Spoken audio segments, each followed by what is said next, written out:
Jesus, somebody thank him. Ẹnìkan gbé Ọlọ́run ga. Ẹnìkan yin Ọlọ́run fún ohun tó ń ṣe lọ́wọ́lọ́wọ́. Yin Ọlọ́run fún ohun tí Ọlọ́run ṣe lórí ayé rẹ̀. Yin Ọlọ́run fún ohun tó ṣe lórí iṣẹ́ rẹ̀ tó ṣe nínú ayé ọmọ rẹ̀. Let's exalt him. Ẹ ká dúpẹ́. Ẹ Jésù ṣé o. Ọba ìgbàlà ó ṣé, ọba ìmọ́lẹ̀ ó ṣé. We exalt you, we magnify you. Ẹgbẹ́ ọ̀gá torí pé Ọlọ́run ní ọ. We thank you because you are King. We thank you because you are God. We thank you because you are righteous. We thank you because you are holy. Ẹ ká dúpẹ́ lọ́wọ́ Ọlọ́run fún ohun tí Ọlọ́run ṣe yìí. Olùgbàlà ó ṣé, olùgbàlà ó ṣé. Olùgbàlà ó máa ṣe, olùgbàlà ó ṣe. Ọlọ́run ìgbàlà ó ṣé, Ọlọ́run ìgbàlà ó ṣe. Ọlọ́run ìgbàlà ó máa ṣe o. Ọlọ́run ìgbàlà yìn ọ́. Let's thank him. Ẹnìkan gbé Jésù ga. Gbé Jésù ga nínú ọkàn rẹ̀. Fẹ̀mí ìmoore hàn sí Ọlọ́run yìí. Let's show our appreciation out, our grateful heart to the Lord. Ẹ ká fi ọkàn ẹ̀mí ìmoore hàn sí Ọlọ́run. Fún oore ńlá èyí tó ń ṣe inú ayé wa. Fún oore ńlá èyí tó ti parí. Fún ohun tí ó yanjú. Lọ́wọ́lọ́wọ́ fún ohun tí ó ti bẹ̀rẹ̀. Èyí tí ó yanjú inú ayé wa. Ẹ ká dúpẹ́ lọ́wọ́ Ọlọ́run. Jésù ṣé. Ọlọ́run a gbé ọ̀gá fún ohun tó ń ṣe lọ́wọ́lọ́wọ́ báyìí o.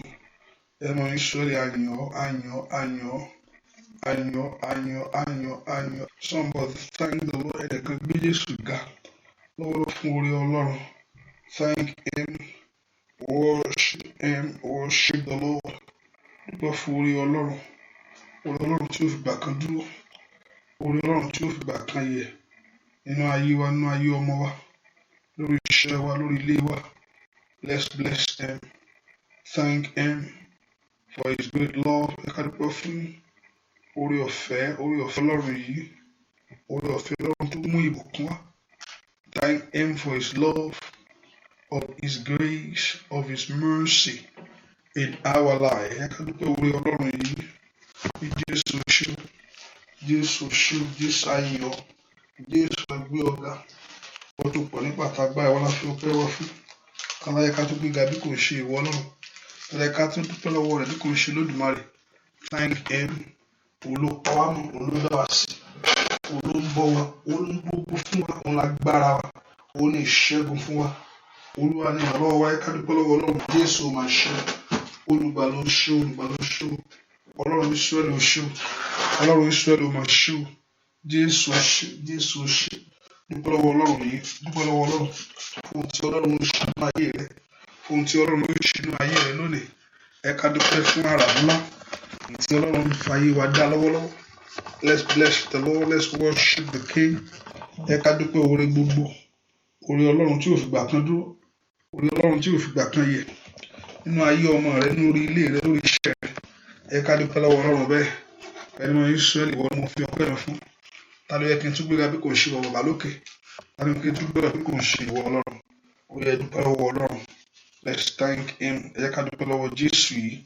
Jésù olóore. Jésù aláàánú mi. Jésù ṣé. Jésù ṣé. Jésù aláàánú mi. Jésù ṣé. Jésù aláàánú mi. Olùgbàlà ó ṣé. Olùgbàlà ó ṣé. Olùgbàlà ó ṣé. Olùgbàlà yìn ọ́. Olùgbàlà yìn ọ́. Olùgbàlà yìn ọ́. Olùgbàlà yìn ọ́. Olùgbàlà gbé ọ̀gá. Thank you, Father. Thank you, Jesus, the rock of ages, my place of strength, my place of power. Thank you, Bawa. Lord, we thank you. Jesus, we thank you. Jesus, we exalt you.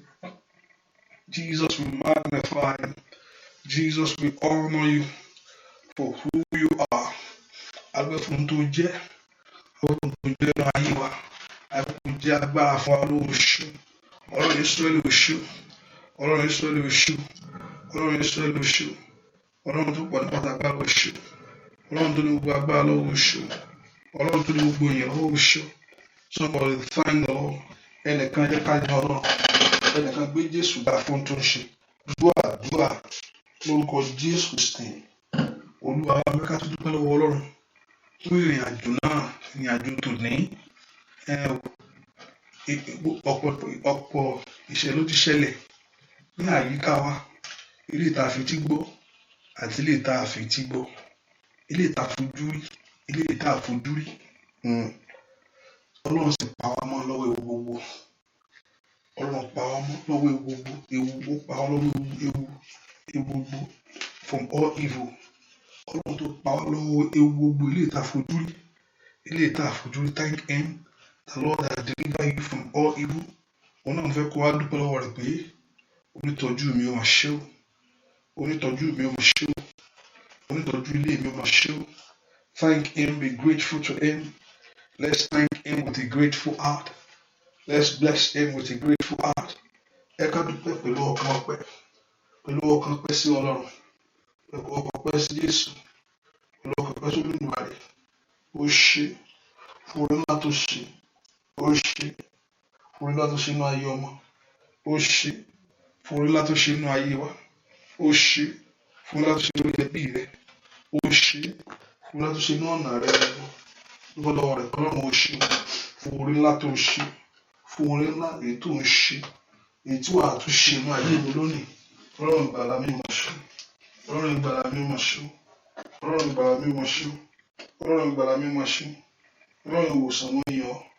Ọlọ́run mo dúpẹ́ fún tó ṣe, fún oore ńlá tó ṣe inú ayé mi. Dúpẹ́ lọ́wọ́ Ọlọ́run bẹ́ẹ̀. Ó bá fi ọpẹ́ fún Ọlọ́run, ó bá fi ìyìn fún Jésù. Dúpẹ́ lọ́wọ́ ẹlẹ́dàá tó gbà wá, olùgbà ló ṣe fún oore ńlá tó ṣe, fún oore ńlá èyí tí Ọlọ́run ṣe, fún oore ńlá èyí tó ṣe nínú ọ̀nà fún ayé wa, nínú ayé ọmọ, nínú ayé ọkọ, nínú ayé ẹbí, nínú ayé ojúmọ́. Dúpẹ́ lọ́wọ́ Ọlọ́run bẹ́ẹ̀. Ọlọ́run ò ṣe fún oore ńlá tó ṣe, Ọlọ́run ò ṣe fún oore ńlá tó ṣe, Ọlọ́run ò ṣe fún oore ńlá tó ṣe, Ọlọ́run ò ṣe fún oore ńlá tó ṣe, Ọlọ́run ò ṣe fún oore ńlá tó ṣe, Ọlọ́run ò ṣe fún oore ńlá tó ṣe nínú ayé wa lónìí. Ọlọ́run àgbà ló ṣe, Ọlọ́run àgbà ló ṣe, Ọlọ́run àgbà ló mọ̀ ṣe. Jésù ṣe, kábíyèsí ṣe, kábíyèsí ṣe, kábíyèsí ṣe, kábíyèsí. Dúpẹ́ lọ́wọ́ Jésù yìí, dúpẹ́ lọ́wọ́ Ọlọ́run. Dúpẹ́ lọ́wọ́ Ọlọ́run. Jésù àṣẹ, Jésù ṣe, bẹ́ẹ̀ Jésù ṣe. Ọlọ́run tó dá wọn òkè yìí gbà ní ẹ̀yìn ni mo fi ọpẹ́ ẹ̀mí fún. Ọlọ́run tó dá wọn òkè yìí gbà ní ẹ̀yìn ni mo fi ọpẹ́ ẹ̀mí fún. Ta ni ó tún gbé ga o bí kò ṣe bàbá lókè? Ta ni ó tún fi gbogbo ọpẹ́ mi fún?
Dúpẹ́ lọ́wọ́ Ọlọ́run. Àti ọba ló ti pa, àti ìrora náà ti di.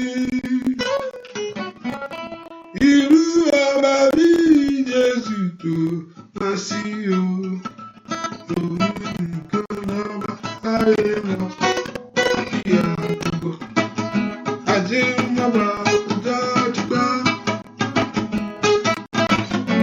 Àrùn ìyòyè náà ti yí. Irú ọba bí Jésù kò á sí o. Òun nìkan lọ́ba táyé wá. Kí agogo lọ́wọ́ ọ̀run yìí. Oṣù. Ọlọ́run ò ṣe ọlọ́run àyàn kábíyèsí dúpẹ́ lọ́wọ́ ọlọ́run. Ọlọ́run ò ṣe wọn, ọlọ́run mo fi ìyìn fún ọ, ọlọ́run mo gbé ọ̀gá. Ta la bá fi ọ wé, ta ló lè bá ọ dọ́gba? Ta la bá fi ọ wé bá mi, ta ló lè bá ọ dọ́gba? Ọlọ́run tó ga lọ́run lọ, Ọlọ́run wá lọ́run tó ga lọ́run lọ, Ọlọ́run ti wá Ọlọ́run tó ga lọ́run lọ. Óyá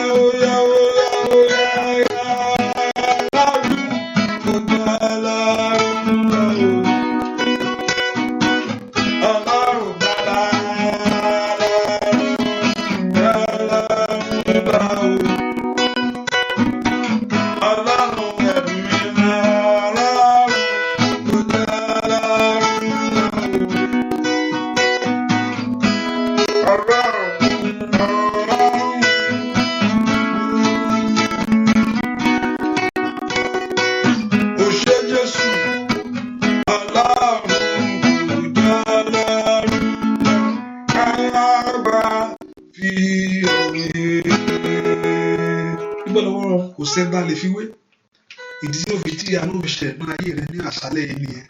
That's why your life will experience that miracle tonight, because kò sí ní ká fẹ́ fi ẹni ìwé ẹ̀ńtà sátọ̀ wá ẹ̀ńtà sáyà yìí o, kò sí ẹ̀ńtà ló uncomparable, kò sí ẹ̀ńtà lè fi wé. There's no one you can compare with him. Ó ní agbára gbogbo ènìyàn. He is the power, he is the source of life. Ó ní orísun ìyè gbogbo. Andayabakosoto kayaba. Orísun ìyè, orísun agbára, our place of strength. Orísun ìyè, orísun agbára, our place of strength. Ó ní ìdí tí ogun ayé rẹ yóò fi wọlé lónìí, ìdí tí ọ̀nà yẹn á fi là láàrin àṣálẹ́ nìyẹn. Because ẹ̀ńtà wá báyìí, because he has the power to do all things. Ó ní agbára gbogbo wà lọ́wọ́ rẹ̀. Lè pa ló máa ná kápátélé ná káyàmá. Dúpẹ́ lọ́wọ́ ọlọ́run yìí lè brando sọ́ọ̀tò kó máa ọlọ́run tó ju gbogbo ọlọ́run lọ. Ẹ̀ńdà yàbá kú sáńdà yàbá. Bá gbogbo ayé ń wárí ìwárí rẹ̀ máa ó pilẹ̀ náà. Jésù ṣe. Ó ẹ kò sí ọba bí rẹ̀. Ó kò sọ́ba bí rẹ̀. Kò sọ́ba bí rẹ̀. Ó kò sọ́ba bí rẹ̀. Kò lára bá bí rẹ̀. Ayé àtọ̀run alágbára o. Jésù Kristi kò má sọ́ba bí rẹ̀. Ayé àtọ̀run alágbára o. Jésù Kristi. Lift up voice and thank him. Kò sẹ́ni tó dàbí rẹ̀ sẹ́. Kò má sọ́ba bí rẹ̀. Ayé àtọ̀run alágbára o. Jésù ọba ńlá kò má sọ́ba bí rẹ̀. Ayé àtọ̀run alágbára o. Ọba ńlá kò má sọ́ba bí rẹ̀. Ayé àtọ̀run alágbára o.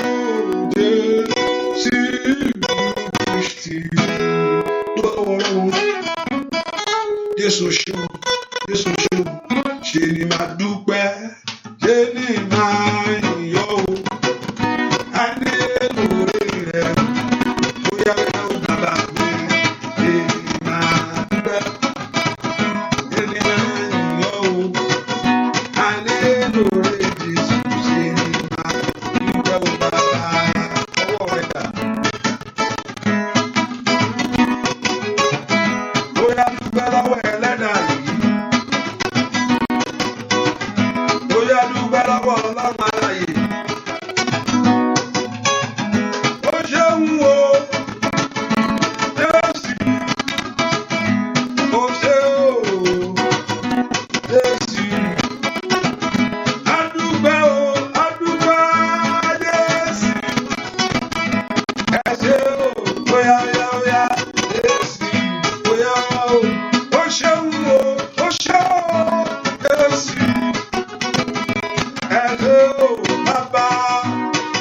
sí.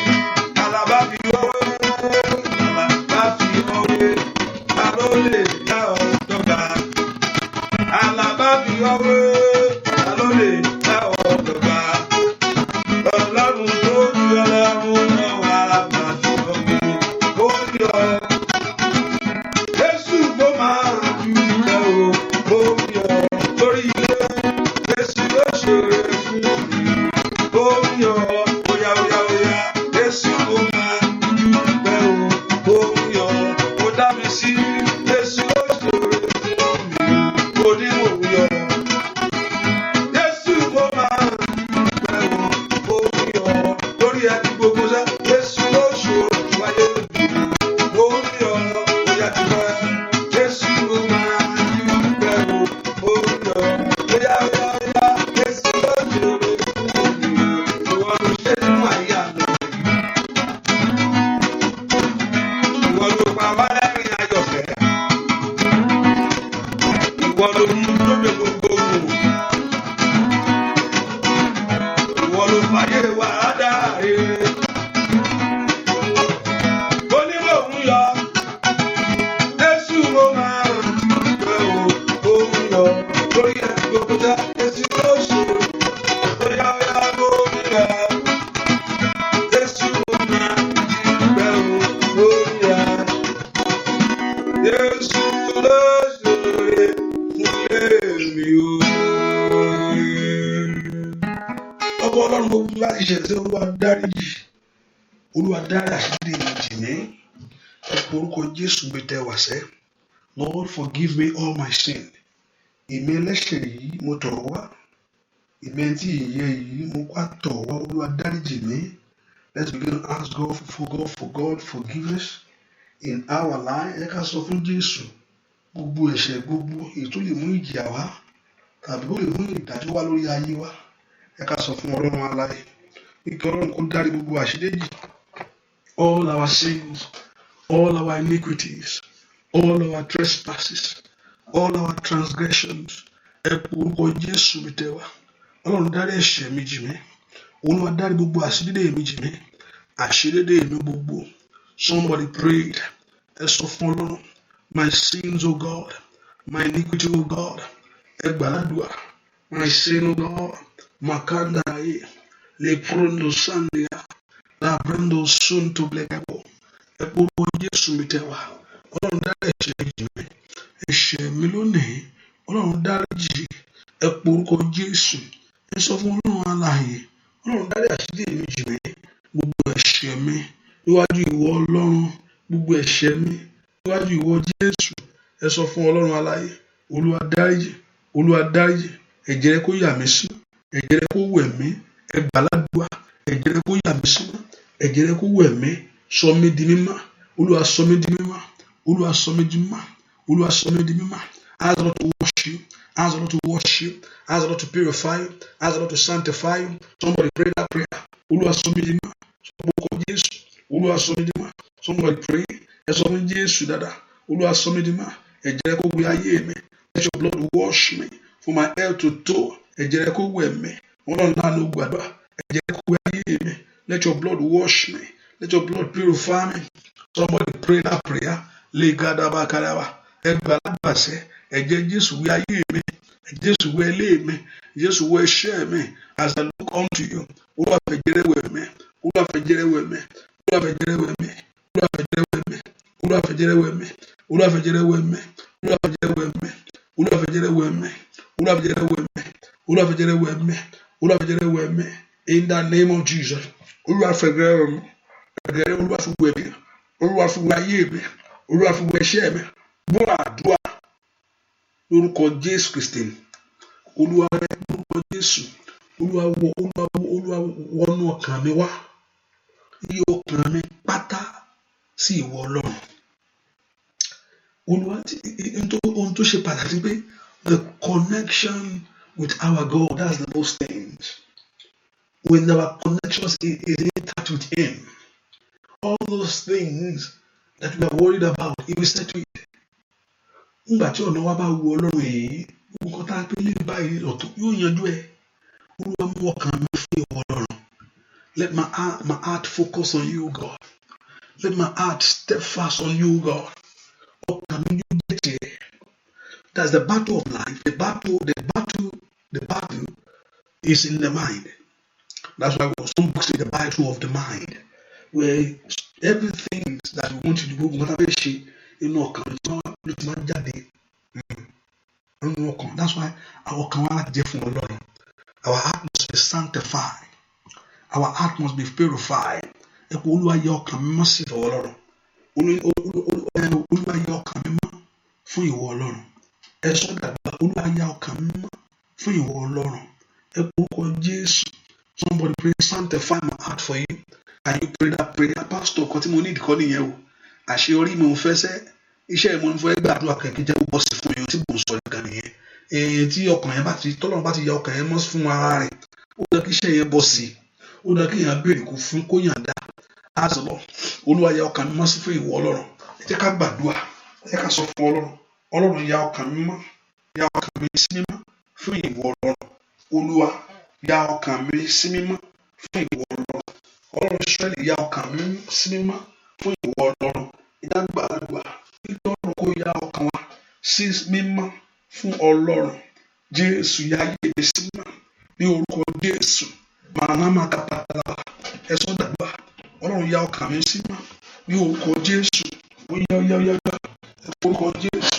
Olúwa yẹ ọkàn mi sí mímọ́ fún ìwọ Ọlọ́run. Gbọ́ àdúrà lórúkọ Jésù Kristi. Olúwa wa bẹ̀rẹ̀ dárí ayé mi. Let God begin to lead my children. Bẹ̀rẹ̀ sí dárí ayé àwọn ọmọ mi.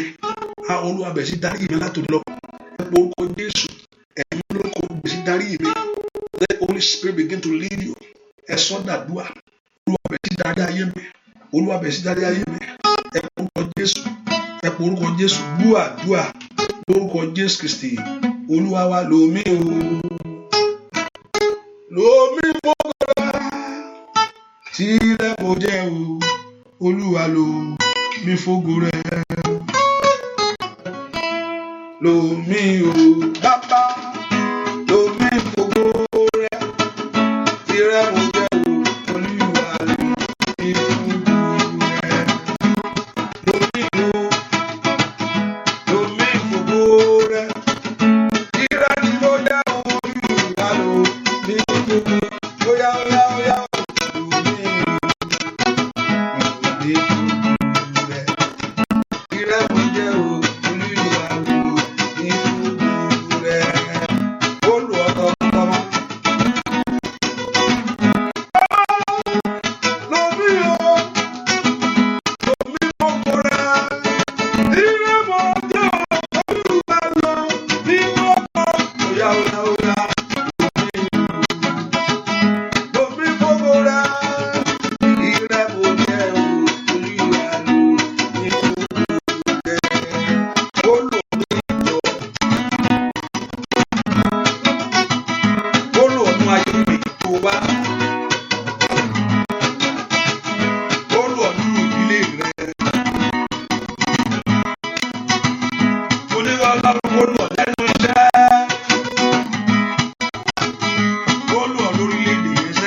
Let God empower your life afresh.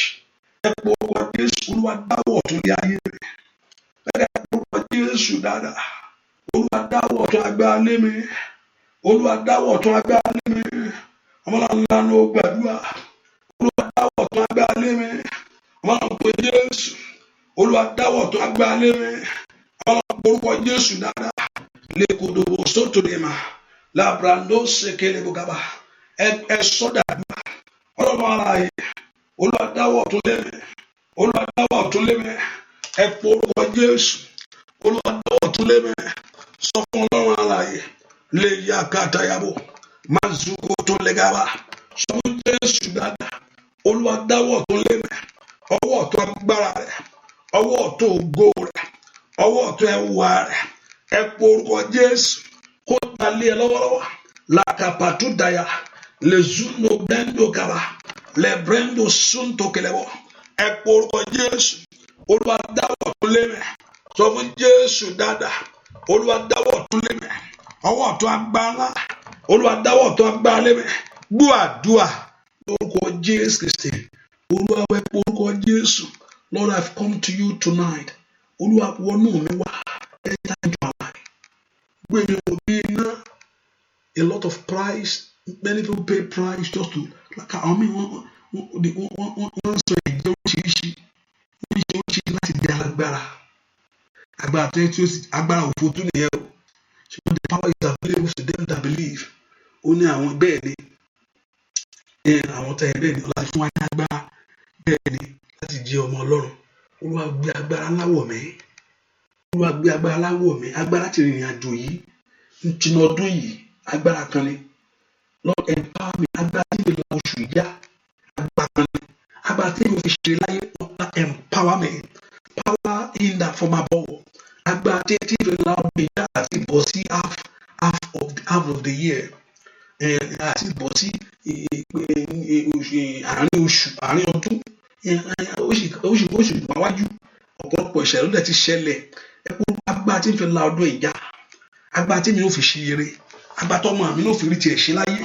Olúwa sọ mí dálágbára. Bẹ́ẹ̀ kò bèrè fún agbára yẹn o. Agbára tí ò ṣe é wò lójú tí ò ṣe é pa. Somebody pray for that power. Ẹ bèrè fún agbára látọ̀run wá.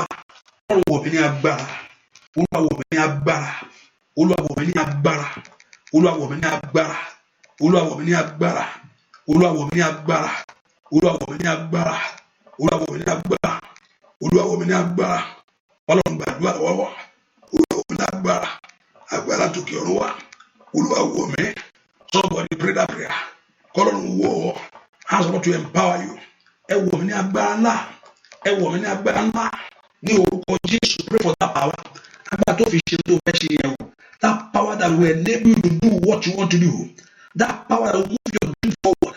Ètò mú ìran rẹ àti àlá rẹ ṣẹ fún ọ. Agbára kan ni. Ẹ bèrè fún agbára yẹn.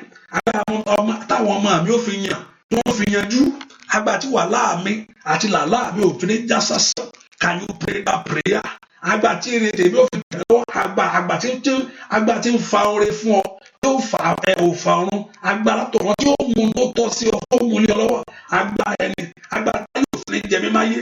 Ní orúkọ Jésù. Lákàdàbàgàbà. Somebody pray for that power. Olúwa gbé ayé mi wọ̀. Olúwa gbé ayé mi wọ̀. Olúwa gbé ayé mi wọ̀. Somebody pray for that power. Pray for the power of God. Pray for the power of God. Agbára tí gbogbo ẹ̀ yóò fi lójú. Tí yóò fi gbójú tù. Agbára tí èmi náà fi rí tèmi ṣe. Agbára tí èmi náà fi rí tèmi mú. Somebody pray that prayer. Ẹ bèrè fún agbára yẹn. Agbára tó kí ọ̀run wá. Agbára tí kì í sọ orin nínú. Yàkàbáyàbá lè kúrò sọ́tò. Gbúà dùà lórúkọ Jésù Kristi. Olúwa wá. Ẹ kú orúkọ Jésù. Agbára ńlá kan wà. Agbára tó dógun dúró. Pásítọ̀, wọ́n fẹ́ ṣe márèjì ni náà. Gbogbo ètò ẹ̀ ń sọ yẹn mú yẹn sápò. Máa rọ̀rọ̀ márèjì, àwọn ọ̀rọ̀ márèjì mò ń sọ fún yín kò ń ṣe pé ọ̀rọ̀ agbára wo lẹ̀ ń béèrè bẹ́ẹ̀ yẹn. Ẹlòmíì òun kan má tẹ̀jẹ̀ kó ṣe. Ṣùgbọ́n kò rí nǹkan kan mú bẹ́ẹ̀. Bẹ́ẹ̀ ni mo sọ. Bẹ́ẹ̀ ni pásítọ̀, ọ̀rọ̀ iṣẹ́ yẹn ni náà. Iṣẹ́ ni mo fẹ́. Ọ̀rọ̀ agbára wo ni agbára náà ló gbé ọ lọ́wọ́. Ohun tí yóò fi rí gbà náà tó kò sí agbára láti gbà náà ni. Ohun tí yóò bá ṣe agbára kan ò tí ì gbà fún ayé ẹni ni. Bẹ́ẹ̀ ni owó ni mo fẹ́ ní o. Kí n má bàa ṣiṣẹ́. Kí bísíǹsì kó lè dàgbà ní òwòrán bísíǹsì yẹn lọ. Ètò òkùnkùn bísíǹsì yẹn dàgbà. Agbára náà ni mo bèrè fún. Agbára kan wà. Agbára tó ń dógun dúró. Agbára ńlá kan wà o. Bàbá dé o. Bàbá bóyá ó agbára ńlá kan wà. Agbára tó ń dógun dúró. Agbára ńlá kan wà o. Bàbá dé o mi o. Bàbá bóyá o. Arábìnrin bóyá ó ń lọ agbára ńlá kan wà. Agbára tó ń dógun dúró. Ẹnu iṣẹ́ agbára ńlá kan wà o. Bàbá bóyá agbára ńlá kan wà. Agbára tó ń dógun dúró.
àjò yóò fi gbì ọ́. Bàbá gbé omi o, bàbá. Agbára tí wà ní ìtìlẹ̀ láyé nísà. Bàbá gbé olórúkọ Jésù. Bàbá àkókò tí ló olórúkọ rẹ̀. Bàbá gbé àìfà sáyà àkókò tí ló ẹlẹ́dàá mi. Bàbá gbé agbára ńlá o. Óyá óyá óyá óyá óyá óyá. Anda dandan máa kó bẹ̀tọ́lì àmà rúzà dandan. Bàbá gbé omi o. Agbára tó mú ayé rẹ̀ ṣeré lórí àwọn ọmọ. Bàbá gbé omi o. Bàbá agbára tí ìrìn àjò rẹ̀ ló fi gbé ọ́. Bàbá gbé omi o. Bàbá ẹ orúkọ Jésù. Olúwa wọ̀ lágbára náà. Agbára tí ẹ̀tọ́ mi ò fi jẹ́ tèmi lásìkò tí ó yẹ mẹ́. Agbára tí ìfìrí tí mò ń lé tí mo fẹ́ ṣe láyé ṣe tí ń fìrí ṣe. Agbára tí ilé ọkọ fi gbèdé. Agbára táwọn ọmọ mi ò fi yàn tí ó fi yanjú. Agbára pray for that power. Agbára kan ní. Agbára tí èmi náà ó fi dá. Lọ́nà ní èmi kò sòtò yàrá. Agbára tí ìfìrí rẹ̀ yìí. Àìlè màkúrà bàkú sàtàyàwó. Agbára tí ìlú òfìsẹ́ mi náà rọ̀ mọ́ tèmi náà gbẹjọ́. Oyè ọmọ aládùn gbàdúrà. Agbára yẹn tí mú ayé ẹni ṣe rẹ̀. Agbára yẹn tí mú ayé ẹni ṣe rẹ̀. Agbára tí mú ayé ẹni ṣe rẹ̀. Agbára tí mú ayé ẹni làlọ́. Agbára tí àṣàṣì èpè ayé òkè náà. Agbára tí ń dá ibi pàtó níbi. Agbára tí àpèta ìkàtà. Agbára tí ọ̀fà ọ̀tá tí kì í ràn ní orúkọ Jésù. Agbára tí ẹ bẹ́ẹ̀ ni Olúwa wọ̀ mí. Olúwa wọ̀ mí. Agbára tí ò ṣe é wò lójú. Agbára tí ò ṣe é fọwọ́ kàn. Somebody pray that prayer. Agbára tí yọ orí ẹni kò nínú ewu ní orúkọ Jésù. Agbára tí ìfìní ṣìrìn. Agbára tí ìfìní ṣìrìn. Búba dùà lórúkọ Jésù Kristi. Olúwa wa agbára tí òfin ṣìrìn. Olúwa wọ̀ mí ní agbára náà. Agbára tí ìfìní láti ní agbára tí mi ò dọ̀ tí ìfìní débẹ̀. Bẹ́ẹ̀ ni àwọn kan àdúrà kan lókàtúwé agbára tí ìfìní agbára tí òfin ṣubú dànù. Kò ní ìdí kéèyàn ṣubú. I look at that prayer. Kò ní ṣubú dànù. So kò ní ṣubú. Tàbí kò gbọ́dọ̀ ṣubú already. Ẹ má ṣubú kò dáa. Tàbí ó lè ṣubú. Ṣùgbọ́n kó má dànù ni.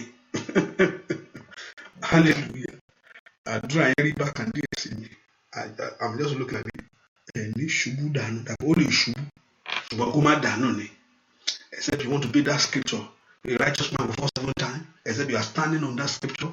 The righteous person will fall 7 times and he will rise again. But if that general prayer, we should go down. Oh, they would have talk less, go down. Hallelujah. Oh, ni shubu down. It's only shubu. Shubu come down on it. Hallelujah. Lórúkọ Jésù ni shubu. Oh, they ni shubu. Ohun tó gbọ́dọ̀ lè wò ní rí. Ó dúró. He said, "No." He said, "The Lord will make your feet to stand strong. Your feet shall not be moved." Oh, ní ṣubú. Oh, there ní ṣubú. Ohun tó sọ pé wọ́n lù ọ́ mọ́lẹ̀. Ohun tó sọ pé wọ́n lù ayé ẹ̀ mọ́lẹ̀. Ọ̀run ó dojú tì. Ohun tó lù wọ́n lù ayé ọmọ rẹ̀ mọ́lẹ̀. Ọ̀run ó dojú tì. Ẹ pọ orúkọ Jésù. Ọlọ́run agbá tètè mi ló fi bọ́ sí. Olúwa agbá tí mò ń lépa. Ẹ kò fi àkókò sí. Kó tó di táìmù báyìí, kó tó di ìparí oṣù yìí, kó tó di ọ̀la, àgbà tí máa ń gbére fún yẹn kó tó dọ̀la. Àgbà tó mo fẹ́ kó sọ kí ni yẹn gẹ́gẹ́ fún Ọlọ́run. Àgbà tí máa ń gba ìtọ́ yẹn fún mi, àgbà àkáwà bẹ́ẹ̀. Líparú sando ya bagaba, lọ sọ́ńtọ́rí mẹ́sẹ̀ntẹ́lẹ̀ mọ́sáàdì, bòkọ́lì àmàkúndàlábà, àgbà ẹ̀ ló wọ́ Jésù lọ́wọ́, tàbí ìrìkàtọ́ yàrá, èyí tó la ọ̀nà yẹn fún ọ, èyí tó gba ẹ̀tọ́ rẹ wá dá power. That Lord should release that power upon your life. Ọlọ́run wọ̀ mí ní agbára náà. Agbára tí èmi náà fi rí ọmọ bí. Láyé agbára kan ni. Ní orúkọ Jésù. Agbára tí èmi ò fi ní gbé láwùjọ àwọn èèyàn. Ní orúkọ Jésù. Somebody pray that prayer.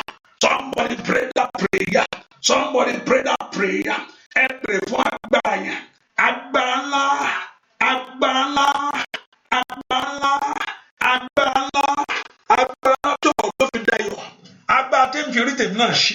Ẹ pe orúkọ Jésù. Olúwa wọ̀ mí lágbára. Olúwa wọ̀ mí lágbára. Olúwa wọ̀ mí lágbára. Olúwa wọ̀ mí lágbára. Olúwa wọ̀ mí lágbára. Olúwa wọ̀ mí lágbára. Olúwa wọ̀ mí lágbára. Gbọ́ àdúrà orúkọ Jésù Kristi Olúwa wa jẹ́ kí ire ayé mi jọ jáde fún mi. Let my blessing manifest to me. Ire ayé mi jọ jáde manifest to me. Ire ayé àwọn mi jáde wá fún mi. Ire ayé àwọn mi kó jáde fún wọn o. Ire ọkọ mi kó jáde wá. Let that thing begin to manifest. Kó bẹ̀ sí jáde wá.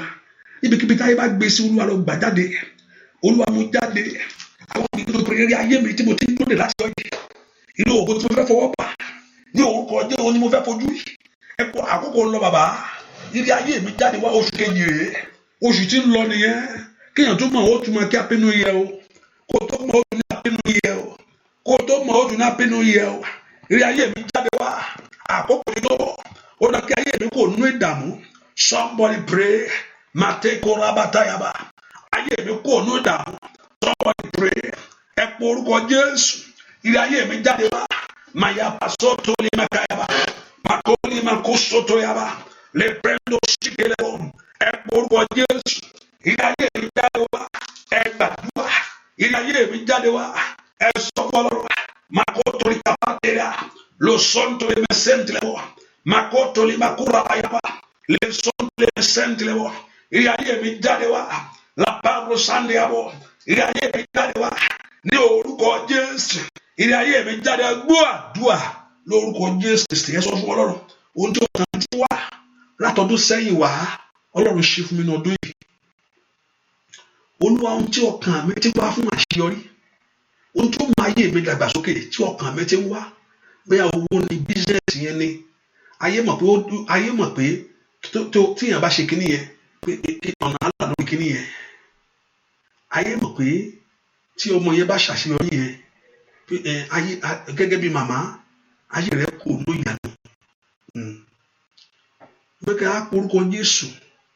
Olúwa ohun tí ọkàn mi ti wá láti ọdún sẹ́yìn wá èyí tí ò tí tẹ̀ mí lọ́wọ́, ẹ̀yin ogun ọ̀run ẹ ṣe fún mi ní ọdún yìí. Ohun tí ọkàn mi ti wá láti oṣù tó kọjá sẹ́yìn èyí tí ò tí tẹ̀ mí lọ́wọ́, ẹ porúkọ Jésù. Olúwa gbà jáde wá fún mi. Gbẹ́kẹ̀ sọ́dà dúà ní that thing that your heart has been longing, where your heart has been long, ohun tẹ́ fẹ́ ṣe láṣeyọrí látọdún sẹ́yìn wá, látọṣù tó sẹ́yìn wá, láti bẹ̀rẹ̀ ayé mi o. Ẹ̀pà mo ti gbẹ àti kékeré mo ti sọ pé màá di nǹkan báyìí, àti kékeré mo sọ pé àwọn ọmọ mi á ṣe nǹkan báyìí, sọ pé bá wọlé ọkọ bó ṣe máa rí rèé, ẹ̀wọ̀n táwọn wá fi ń dùn ọ̀ ẹ̀ pé tó bá wà lórílẹ̀-èdè bó ṣe máa rí rèé o. Ohun tí ọkàn mi ti ń lé pàtẹ́ ìwà ẹ̀yin ogun ọ̀fẹ́ gbà jáde. Somebody pray that prayer. Ẹ gbà jáde. Gbogbo agbára tí ń pè fún ìtìjú fún, gbogbo agbára tí ń pè fún àṣetì, gbogbo májẹ̀mú ìtìjú, gbogbo májẹ̀mú àṣetì, ó yá. Màtótó lè máa kó rabayaba, màsótó lè máa kéré gbogbo bá, lápẹ́ndó sí kéré bọ̀. Èmi ò mọ̀ tó ń gbàdúrà o, èmi ò mọ̀ tó ń bèèrè lọ́wọ́ lọ́rùn. O tí mo ti lépa fún àṣeyọ látẹ̀yìnwá. Somebody pray. O ní ayé ọmọ mi ti lépa. O ní mo fẹ́ kó ṣẹlẹ̀ nínú ilé mi látẹ̀yìnwá, látọdún àtẹ̀yìnwá. Tọwọ́ mi ò ti tẹ̀. You know that very thing that you are praying for over there your business. Ẹ̀yin ogun ọ̀run ẹ fààyè gbà mí. Ẹ̀yin ogun ọ̀run ẹ fààyè gbà mí. Ní orúkọ Jésù, wá gbá àdínlọ́wọ́, wá gbá àbáríjẹ́, wá gbá àgbèrè sálẹ̀. Ní orúkọ Jésù, lórí ọkàn tí ọkàn mi fẹ́ yìí, lórí tí ọkàn mi fẹ́ yìí, ètò ètò òkú ṣe fún ayé rẹ, lórí ètò òkú ṣe fún ayé ọmọ rẹ. Ní orúkọ Jésù, ó yá wá gbá náà. Ètò ló jẹ agbá tó ti ṣeré yìí, ó yẹ pòórá. Ó tí ọkàn mi ní bèrè fún iṣẹ́ yẹn ní bond exam yẹn ni. I don't know what you have been praying for. Àṣeyọrí lẹ́nu ẹ̀kọ́ yẹn ni o. Làpẹ̀lú náà. Somebody pray. The pramo sikelebo. Mato prandakaba. Ẹ̀kọ́ orúkọ Jésù. Ó yá ọ̀run là. Ẹ̀lànà.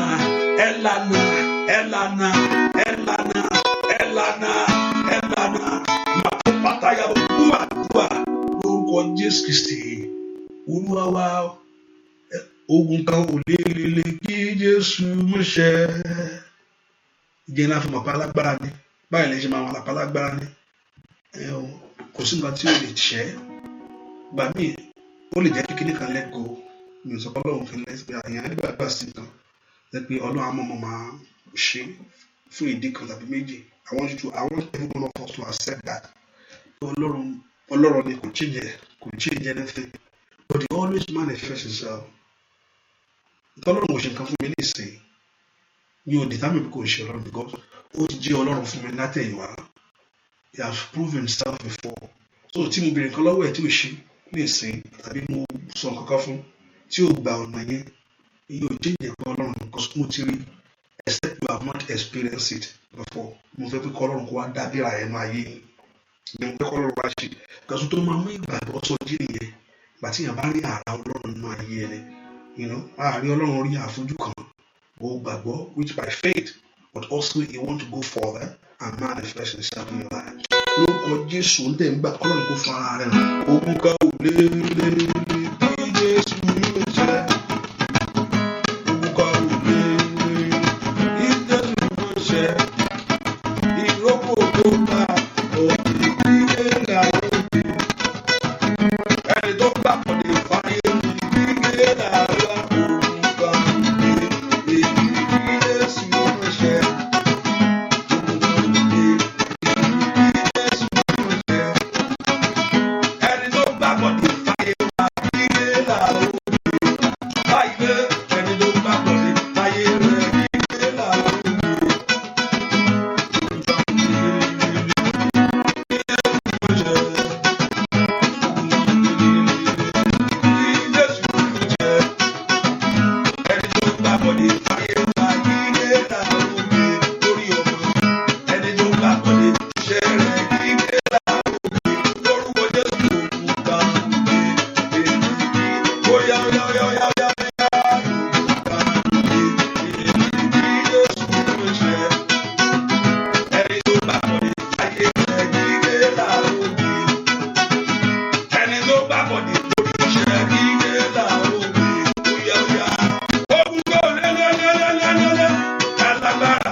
Tí gbòǹgbò ó ní tí bàbá mi ò gbẹgbẹ ó ní alfa kò tẹ pé kò wọ́n máa gé nìkan gbòǹgbò rẹ̀ ohun tó fi dúró bíbélì pé alfa tí gbòǹgbò ẹ kò porúkọ Jésù eléyìí ò ṣì tèmi wo ẹ̀mí àmúbọ̀ the spirit of failure ẹ̀mí ni wo ẹ̀mí àṣetì àwọn ogun kan sì wà tẹ́lẹ̀ ó máa ń nípọn ó lágbára gidi gan àfi tí Ọlọ́run bá ṣe é o.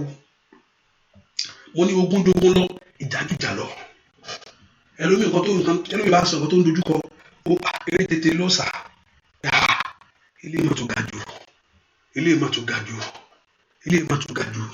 ṣùgbọ́n kò sí bó ṣe lè ga jù kò ga jù Ọlọ́run lọ bẹ́ẹ̀ ni kò sí bó ṣe lè ga jù kò ga jù Jésù yìí lọ Jésù tó ní agbára ó ní gbogbo agbára láyé láti fi fún mi ó gbà á ó ní ọ̀run àti ọ̀run àti inú ayé àtàwọn tó wà nísàlẹ̀ àwọn òkú tó wà ní ìsàlẹ̀ ilẹ̀ ẹ̀wò bẹ́ẹ̀ ni ó ní agbára láyé àti fún gbogbo wọn máa wọ́ ìwájú òun ni ẹ bí orúkọ Jésù níbi tẹ́ wà yẹn ó yá màtórí àmàkáyà kó bẹ̀ sí wọlé ìwọ àṣetì yìí ìwọ ẹ̀mú àmúbọ̀ yìí ìwọ ìtìjú yìí ìwọ àìsàn yìí ìwọ ìdààmú ohun tó ń bẹnu ẹ̀jẹ̀ tí ń bẹnu àgọ́ ara ohun tá dókítà sọ pé ó ti gbàgbé ń pa ẹ̀ kò sọ́nà àbáyọ mọ́ ohun tá sọ pé ò lè rí mọ́ somebody pray Olúwa ṣẹ́ sọ fún Ọlọ́run ẹ kó là àṣeyọrí ẹ̀ ó dàpọ̀ orí tiẹ̀ gbé jù nínú ọdún yìí somebody pray ó dà kí Ọlọ́run ṣẹ́ òun yẹn fún Olúwa ṣẹ́ gbàdúrà lórúkọ Jésù Kristi Olúwa wá ẹnìkan gbàdúrà sọ fún Ọlọ́run Olúwa tú àlàáfíà mi sílẹ̀ ohun tí mo gbọ́ nìyẹn o Olúwa tú àlàáfíà ó lè má make sense Lord release my peace àlàáfíà yìí táyé sọ káwọn dé Olúwa tú àlàáfíà mi sílẹ̀ gbogbo tó di àlàáfíà máa yé mi gbogbo tó di àlàáfíà nú ayé àwọn ọmọ mi tó jẹ́ kí that you don't have that peace, kò sí ìfọ̀kànbalẹ̀ yẹn. Olúwa tú sílẹ̀ lónìí. Gbogbo ẹ tó dé, gbogbo ẹ tó dé, whatever they have conjured, whatever they have put together, ohun tó ti ṣe, èyí tó fẹ́ sọ àlàáfíà mi di fíafíà, àlàáfíà lẹ́nu ẹ̀kọ́ tó jẹ́ kó ní ìsinmi yẹn, àlàáfíà ní ìrìn àjò yẹn, Olúwa tú àlàáfíà mi sílẹ̀. Ọ̀rọ̀ Ọlọ́run sọ pé ó ní my peace I give unto you, not as the world giveth. Ó ní àlàáfíà mo fi fún yín. Ó ní my peace I give unto you, not as the world giveth. Kò ṣe bí ayé ṣe ń fún ni. Wọ́n fẹ́ kó orúkọ Jésù màmá bí tó wà yẹn ni o. Olúwa tú àlàáfíà mi. Ẹni tó bá lọ níṣẹ́, ẹlòmíì á máa lọ sẹ́nu iṣẹ́. Irú iṣẹ́ wo ni lé ní báyìí náà? Iṣẹ́ wo ni gbogbo ilé báyìí? Ọlọ́run gbogbo ẹ̀ka tẹ̀ ti sún mi. Bá ti ṣe yẹ gan, ẹ kí jókòó lé kí n má lọ iṣẹ́ yẹn mọ́ ni. Torí pé àlàáfíà ti sọnù náà iṣẹ́ yẹn ni. Ọkọ ìgan máa yọ gan mi wò. Ẹjọ́ tó lọ tó wọ́n máa lọ ní kó máa lọ jọ máa lọ. I don't care anymore. Ìyàwó náà bá sọ mi tẹ̀ wo bó ṣe rí náà nìyẹn, kò sí nǹkan kan mọ́, tó yẹ kó bẹ̀rẹ̀ rí bó ṣe fẹ́ ṣe nìyẹn. Ọmọ má para rẹ. Nǹkan kan sọnù ń bẹ̀ ni o. Bẹ́ẹ̀ ni ìlú ìtẹ̀ ti sún mi, ìlú ìyẹn gbogbo ẹ̀tẹ̀ kò tẹ̀ yé mi wọ́n. Nǹkan kan sọnù ń bẹ̀ ni. Olúwa dá àlàáfíà mi padà fún mi. Lẹ́nu iṣẹ́ yìí dá àlàáfíà mi padà fún mi. Kò tẹ̀ wù mí lọ́mọ, kò tẹ̀ wù mí bísíǹsì yìí. Bá ṣe ṣe kọ́mi tẹ̀ mú kẹ́tù fẹ́ ṣe. Ẹlòmíì àgàn ayé gangan ti sùn. Ayé gangan ni gbogbo ayé gangan mi tẹ̀ mú bó ṣe ń lọ nǹkan kẹ̀lẹ́kan gbogbo ẹ̀ á máa kanra ni, á máa lérí mọ́lẹ̀ ni. Ẹ po orúkọ Jésù màkàí mà sí ìdàbàkàbà. Olúwa tú àlàáfíà mi sílẹ̀ fún mi. Gbogbo ẹ tó sọ àlàáfíà mọ́ lọ́wọ́ lè pàrọ̀ sótó tekele bàkàbà la prendo sótó tó lè gàbà màtókò rábà kàbàyàbà. Somebody pray that prayer. Olúwa tú àlàáfíà mi sílẹ̀ nílé ọkọ yìí. Wọ́n máa yà wọ́n máa yín mi ò mọ bí táyé tó ti ń bá ọ fẹ́ra ń bẹ̀. Mo wọ́n ló mọ tó ń ṣe ọ́ láti ìta tó lè àdá. Mo rọ́bà kún tó lè bá. Somebody pray that prayer. Olúwa tú àlàáfíà mi lẹ̀ fún mi. Ẹ fún mi Jésù, ẹ fún mi ní àlàáfíà mi. Màyà pàtólíàmà. Somebody pray that prayer. Olúwa fún mi ní àlàáfíà mi. Lẹ́bẹ̀rù pàtútò tẹ́kẹ̀bọ̀. Màtókò lè mẹ́kẹ̀bọ̀. Gbọ́ àdúrà lórúkọ Jésù Kristi. Olúwa àlàáfíà.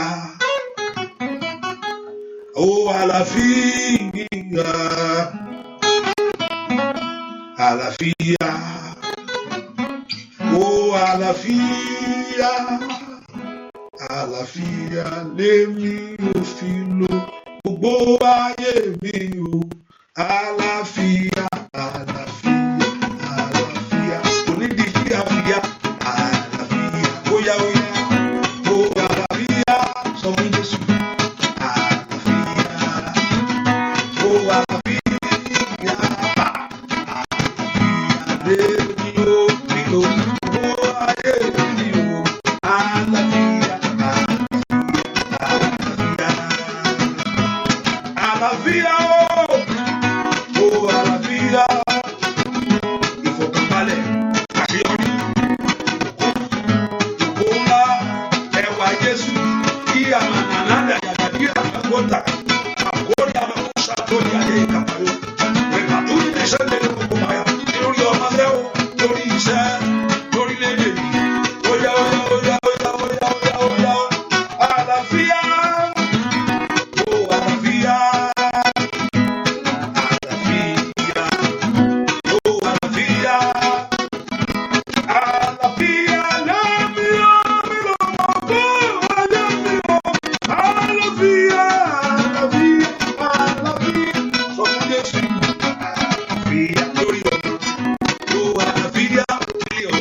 Wọ́n bá dé mọ́ igi, Olúwa ló bá mi tú sílẹ̀.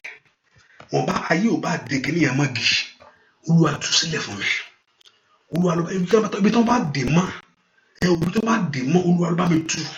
ẹ̀yin áńgẹ́lì kọjá lọ síbẹ̀, ẹ̀yin áńgẹ́lì olóore ńlá kọjá lọ, ẹ bá mi tú ibi tó bá dè mọ́, ibi tó bá porí rẹ sí, ibi tó bá pe ayé rẹ sí, níbi tó ní kó máa gbére ẹ láyà bá kò sáàyà wà ilà nílà ó sáyà. Olúwa tú àlàáfíà mi lẹ̀, ayé rẹ ò gbọdọ̀ dojúrú o, ayé mi ò gbọdọ̀ dojúrú o, ayé ọmọ mi ò gbọdọ̀ dojúrú o, ilé mi ò gbọdọ̀ dojúrú o, ọ̀nà mi ò gbọdọ̀ dojúrú o, iṣẹ́ mi ò gbọdọ̀ dojúrú o, ìrìnàjò mi ò gbọdọ̀ dojúrú o. Ibi táyé bá di àlàáfíà ẹ mọ́, ẹ̀yin gbọ́dọ̀ rẹ kọjá ẹ bá mi tú. Ibi tí àwọn alágbára èèyàn bá dè mọ́, ní orúkọ Jésù, ẹ sọ fún Jésù. Ibi tí àwọn alágbára èèyàn bá di àlàáfíà yìí mọ́, àlàáfíà owó yẹn, èyí tó ọkọ̀ òfin balẹ̀, ẹ̀yà lè àlá ṣàdé àdàyò, ẹ gbàdúrà, Olúwa tú, Olúwa tú, ṣe ìwòsàn mi lónìí, ìkàbàyà àlàáfíà láti lọ́mọ láyé, èyí tó ń tó wá di ìdààmú, láti lọ́kọ láyé, èyí tó wá di ìdààmú, ó yá, làbẹ́rù àbá, sàndórí àbá, ẹ gbàdúrà, Olúwa tú, somebody prayer, tú àlàáfíà mi sílẹ̀ fún mi. Abala ńlá ni ó gbàdúrà, ó rà kí ọkàn rẹ balẹ̀ o, ilé àbámọ́ sayidaba, mando grando capelia, lozundo blegero, macomblando sayidaba, in Jesus' name, our Lord we pray, orúkọ Jésù. Àkókò tó ṣe wọ́n ayọ̀ fún mi, ṣe wọ́n ayọ̀ ńlá fún ayé mi ní ọdún yìí, ayé orí tí ògo rẹ nú ayé mi. Wọ́n ti mọ̀ pé ó máa ń gbàdúrà pé kí ló fẹ́ máa kí lẹ́yìn máa fi ń ṣe àdúrà ní àdúrà la máa ń gbà ẹ̀ṣọ́ ọ̀pá àdúrà nìkan lè ran kíní tó àlẹ́ yìí. Àwọn ogun kan wà tí Yorùbá ní gbàgbọ́ dáadáa á tójú bọ̀ nǹkan mi o. Olùgbé pé you hold your feet so strong in the Lord. I'm telling you the truth. Tí Yorùbá ní ìgbàgbọ́ kan tí Yorùbá gbọ́ lọ́wọ́ tí kò tí ì gbé tẹ́sítì lórí ẹ̀ á pè àbí kí la fẹ́ ṣe báyà kó ti try gbogbo kí ni yẹn náà. Ọlọ́run kò ní bínú nílé ìtàbá ṣe léyìí o. Ó ń bọ̀ ni kò lè bínú bá fẹ́ bínú. Àwọn pásítọ̀ yẹn kan máa ń ṣe wọ́n gbọ́ wọn má járe o tètè járe o mọ táwọn èèyàn wọ̀ o ọkọ̀ rí wọn tọ́ ọkọ̀ dúró mẹ́ bẹ́ẹ̀ ni òótọ́ náà nínà abatẹ́rì sí yáyáyá ó tún tẹ́rì sí nǹkan mìíràn is another covenant. Gbogbo tí yàn bá sátọ̀ you are giving yourself to is another covenant that thing again. Má jẹ́ mú mi nìyẹn nínú ayé ẹni bẹ́ẹ̀ ni má jẹ́ mú mi nínú ayé ẹni dáadáa pé ìyẹn láti ìgbàgbọ́ láyé láti dúró nígbà tí ìjìyà bá dé so you will not be totally moved from God. Àwọn ogun kan wà pé tí o bá nígbàgbọ́ tí ìgbàgbọ́ yẹn ò bá dẹ̀ yantí tí o bá múnádóko Olúwa tẹ́rí sí nǹkan mi o hallelujah. Kọ́sọ́ tí rí àwọn èèyàn tó ṣe rí ni mo sọ bẹ́ẹ̀ ẹ bá dẹ̀ gbé ẹni lọ síbi kan mo nílẹ̀ bá gbé lọ síbi kan níbo mẹ́ bàbá kan wà nìkan ẹ bá tẹ̀sí lébò ẹsẹ̀ ta ni tí ìgbàgbọ́ tí ò bá yanrantí àwọn nǹkan wà tẹ́ pé ẹsẹ̀ bí wọ́n ti wọ ẹ̀kọ́ tó mọ̀. That's why you hold yourself in God at all time. You stay focused on Him. Torí kó má bàa kó má bàa kó ọlọ́run sí ọlọ́run sọ fún ọba yẹn pé ìdáná bí àmì ń gé kò yẹ kó sí ìwòsàn níbí tó fi sọ pé inú àìsàn ní òkú sí torí pé o lọ bèrè pé ṣé o máa sàn ó ní inú àìsàn wà kú sí o. Ohun tí ọlọ́run ò fẹ́ tó agbèrè ọmọ tí ẹ̀jẹ̀ kìíní kan gbogbo ẹ̀ṣẹ̀ náà ní gbogbo ẹ̀ irọ́ pípa gbogbo ẹ̀ṣẹ̀ náà ní gbogbo ẹ̀ ṣùgbọ́n ẹ̀ṣẹ̀ tó mú ọlọ́run tí ò mú ọlọ́run jù ó ní idolatry ẹ̀ṣẹ̀ bọ̀rìṣà èèyàn kó ní ọlọ́run kiri nìyẹn ẹ̀ṣẹ̀ tó lágbára níwájú ọlọ́run ni o. I begin to look at the scripture ẹ̀ṣẹ̀ tí ọlọ́run wọ́n àwọn ọmọ Ísírẹ́lì fún jù nìyẹn pé lóòótọ́ ẹ má ń ṣe kíní ẹ má ṣùgbọ́n ẹ̀ṣẹ̀ yẹn ẹ má dí àyà o ẹ má ṣe bí àwọn ọmọ Amálákáyì o àti Jebusite àti Éjà ìdí náà tó fi finish àwọn ẹ̀ náà rẹ̀ pé mo fẹ́ lé àwọn ilé ìdáná ilé ìgbàbẹ̀ torí pé ohun tó ń ṣe yìí òun fẹ́ wọn they make their children to pass wọn mú àwọn ọmọ wọn la iná kọjá wọn fi ọmọ orúbọ lọ́sọ yẹn nǹkan ti ṣẹlẹ̀ ní Bíbélì o wọ́n ń fi ọmọ rúbọ ó mú àwọn ọmọ wọn lana kọjá àti kò ń ṣe tí wọ́n ti ń gbẹ̀dú lẹ́dọ̀ wọ́n ti ń gbẹ̀dú lẹ́dọ̀ tipẹ́tipẹ́ bẹ́ẹ̀ ni wọ́n ti ń kó fún ọ fún tipẹ́tipẹ́ Ọlọ́run sọ fún ọ pé no torí ohun tí ìṣù máa bèrè you can't able to pay the price kò ní sọ ṣùgbọ́n Ọlọ́run ti sọ ló fẹ́ the price of Jesus Christ believe what's that price believe that's the price you believe in him and pastor Yenika and you follow you believe and you follow you believe and that's the price you believe in him and follow him and you take up your cross. But remember, it's also is one that will help you to carry it.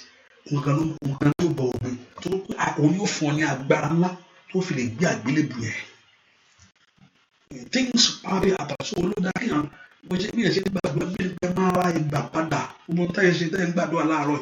it's okay, it's nothing bad in it because ìyára ìgbà padà ní kò múlẹ̀ lọ́pẹ́ kò ṣe pé Ọlọ́run náà ìyẹn kò di máa àwọn mìíràn ti fọlọ́run di sọ di Ọlọ́run di wá lọ tó máa ní ìṣòro wọn á kú ẹ̀ ló tó bá ṣe kíní kan tí gbogbo ẹ̀ bá ti dùn alele ní jẹ́ bẹ́ẹ̀ alele Ọlọ́run fẹ́ gbà bẹ́ẹ̀ so you are doing it you empower yourself but you do it in faith and understanding you pray in the spirit and also you pray in understanding you know what to do after you have prayed. You know step to take. You pray in understanding. Lórúkọ Jésù, ó máa yóò ní borí ẹ̀. Ọlọ́run bá mi ṣe gbogbo ogun tó fẹ́ fi mí kúrò. Ogun yẹn wọ́n fẹ́ kí ogun yẹn fi Jóòbù kúrò níwájú Olúwa ni. Ó ní yóò ṣẹ ọ́. Ó ní Jóòbù yóò ṣẹ ọ́. Ó ní we deny you man. Ó ti bá fọ́ bà á. Ó ní yóò ṣẹ ọ́. Gbogbo tó fẹ́ mú mi kúrò níwájú rẹ̀. Gbogbo ìdààmú ayé gbogbo àdówó àìpọ̀ Ọlọ́run ṣẹ́ ogun ẹ̀fún lónìí gbogbo is leading to something in your life ó fẹ́ mú wa kó níwájú Ọlọ́run ẹ̀ Ọlọ́run ṣẹ́ lónìí fún mi ní ìṣẹ́gun lórí ẹ̀ give me victory over it makapatolia makayadaba lentolia makaparusaida matolia makondabakatea ikabrando senyo in Jesus name our Lord we pray mo sọ pé Jésù yìí ó dá kó fi ara rẹ̀ fún ọ tí o bá ti fi ara rẹ̀ kò tí ì tó you ask for it Olúwa fẹ́ rí ọdún agbára rẹ̀ it's good to believe it's okay to believe but also it's okay also to experience the power behind it láti rí agbára yẹn tí o ti máa ń gbé nínú àgbà Ọlọ́run olùpèsè ni tí o bá ti rí ìpèsè Ọlọ́run kò tí ì tó it's not good ó lè máa ń pèsè bó ṣe sọ gbogbo ògbà tá à ń sọ ṣùgbọ́n you must experience one of his provision in your life that will make you to hold on to it. Ọjọ́ kan báyìí mo wà mo ní ìdí nǹkan kan Ọlọ́run lè gbàdúrà Ọlọ́run sì ṣe fún mi so that just you hold on to that word okay if you talk about healing àjọ ìgbé Ọlọ́run tó wù ẹ́ sàn ní mo ní ìrò bẹ́ẹ̀ báwo ṣe wọ́n sọ pé ó lè wù ọ́ sàn wọ́n sọ pé wo námánì sàn ìwọ wà bí ìwọ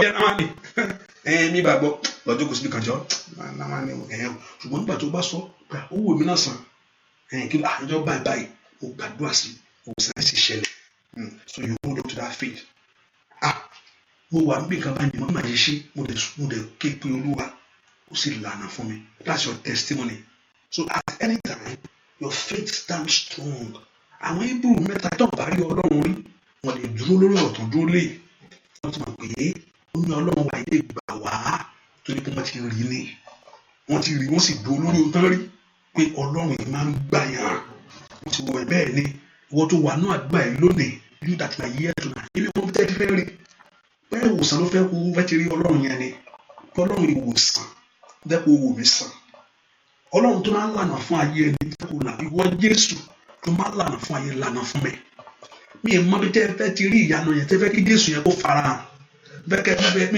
fẹ́ bá tẹ́ fẹ́ ti rí kó sọ̀rọ̀ jáde kó fọ wọn agbára jáde èmi ò mọ bí tẹ́ fẹ́ kí Ọlọ́run ti dìde mẹ́kẹ́ porúkọ Jésù dáadáa ó yá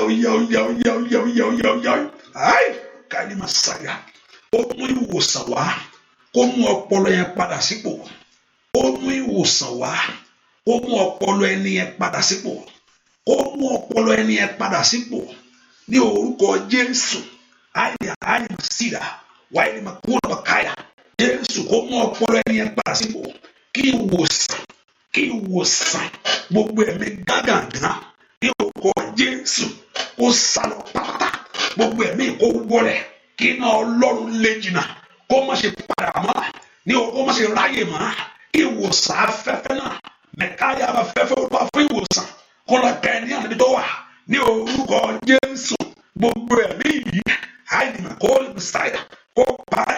Gbogbo èèyàn tẹ́lẹ̀ bọ́ sókè sí Olúwa fún àánú yẹra àánú gbà.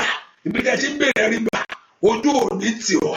Ìwọ tó sùn yẹn dìde àìdìmọ̀ káyà. Ìwọ tó sùn yẹn dìde bá ìrì káyà mẹ́sìlá. Ìwòsàn kó ṣẹlẹ̀ ní ayé rẹ̀ làkẹ́ni àkọ́dí àbá. Olúwa kó mú gbogbo ìtìjú kúrò. Ọwọ́ agbára kó kàn án. Ọwọ́ ìwòsàn kó Jésù yìí tó ní gbogbo agbára ti fi fóun. Mo ní kó dìde ní ayé yẹn. Jésù yìí kó ṣe bẹ́ẹ̀. Jésù yìí kó ṣe bẹ́ẹ̀. Jésù yìí kó ṣe bẹ́ẹ̀. Jésù yìí kó ṣe bẹ́ẹ̀. Kó lọ́rọ́ ọmọ bí. Lọ́rí ọmọ bí. Lọ́rí ọmọ bí. Ọmọ tó bí kó yanjú. Ẹ lọ́rọ́ ọmọ bí. Gbogbo abọ́bẹ́ tó ń dún ojú Olúwa. Ẹ lọ́rọ́ ọmọ bí. Ọmọ tó bí kó yàn. Gbogbo ẹ̀ ń tẹ́ ojú Olúwa. Ẹ lọ́rọ́ ọmọ bí. Ní orúkọ Jésù. Ọmọ rẹ tó bí kò ní sọnù. Ayé ò ní gbèjẹ. Ní orúkọ Jésù. Gbogbo ìdọ̀tà ò ní ṣàn ọ́. Ọfà òkùnkùn ní bà ọ́. Ní orúkọ Jésù. Ayé ò ní rí ọmú. Wọ́n ní rí ọmú. Wọ́n ní rí ọmú. Wọ́n ní rí ọmú. Wọ́n ní rí ọmú. Ayé ò ní rí ọmú. Ayé ò ní rí ọgbẹ́ṣe. Gbogbo àṣàṣì, owó èpè, àránsí, ìkàdáyà, wọ̀nyí lè bàkáyà níwájú àwọn èèyàn yẹn kó di àṣà. Mo ní bí ọ̀tá bá ṣe rò ó lórí ayé rẹ kò ní rí bẹ́ẹ̀. Ọ̀nà tó bá gbé gbà fún ibi láyé kó dà lé wọn lórí. Ìwọ dẹni ìṣerógo, ìwọ dẹni ìṣeré. Bẹ́ẹ̀ ni ó sì rí láì lórúkọ Jésù Kristi Olúwa àtàgbàlà wa. Àmín, àmín, àmín lórúkọ Jésù. Kọ́lọ́run kó yọ omi ẹ̀sìn. Omi ẹ̀ kó mú ìwòsàn wá kẹsàn kẹrí ìyanu Jésù Olúwa àtàgbàlà wa. Àmín, àmín lórúkọ Jésù. That's what the prayer continued by God's grace tomorrow. And also, if I don't say share, I'm not. Me so go back. I'm inviting you.